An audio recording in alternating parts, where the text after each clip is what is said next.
গরু গরু ছাগল যদি ডিগা দেয় তাহলে যদি আপনারা না পারেন তাহলে আপনারা কইবেন যে ভাই বাবার আমরা পারতাছি না, কারণ আমরা তো বয়স অন বেশি হয়ে গেছে, আমরা দুর্বলতা। আপনারা জানাইবেন, আপনারা কইবেন। এর পরিবর্তনে যদি কোনো গায়ে গেঞ্জাম ভাই বেজা লাই তাহলে এটা আমরা বুঝবো, কারণ এই মহল্লার মাঝে আপনি হিসাব করে দেখবেন অথচ আপনারও ভাই বাতিজা সবাই নিজের মধ্যে ফুলাবান মনে শহর উপরে আছে।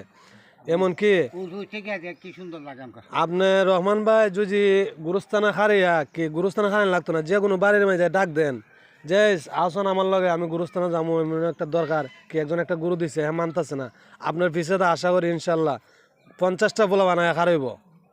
ঠিক আছে, আপনারা হলেন গুরুজন, আপনার কথা আমরা শুনতাম, আর আপনারা এই আদেশগুলো আমরা দেওয়া যাইতেন, যেমন যে কাজগুলো করতেছেন এটা আমরা শিক্ষা দেওয়া যাইতেছেন যে ভবিষ্যতে যদি আমরা নাও থাকি তাহলে তোমরা এগুলো করতায়। যেমন আল্লাহর রাসুলে যা কইরা গেছে আমরা শিক্ষা দেওয়া গেছে যে আমরা রাসুলের অনুসারে হয়ে আমরা এগুলো করতাম। তো আপনারা হইলেন আমরা গুরুজন, আপনারাও এই কাজগুলো করে আমরা দেখাইতেছেন, আমরা এগুলা শিক্ষা আমরা ভবিষ্যতে করতাম। তো ভাই ঠিক আছে, দোয়া করেন আর ভাইয়ের সাথে আটটা মিলান, আমরা লাগে দোয়া করেন ভাই। ঠিক আছে, আসসালামু আলাইকুম ওয়া রাহমাতুল্লাহি ওয়া বারাকাতুহু। আমার ভাইয়ের একটু সাপোর্ট করেন আলহামদুলিল্লাহ, যাতে ভাইয়ের যে আশাটা মনের ভিতরে লয়ে গুরুস্থানগুলা পরিষ্কার করতেছে, এটা লাগে সবাই দোয়া করবেন। ঠিক আছে, আলহামদুলিল্লাহ।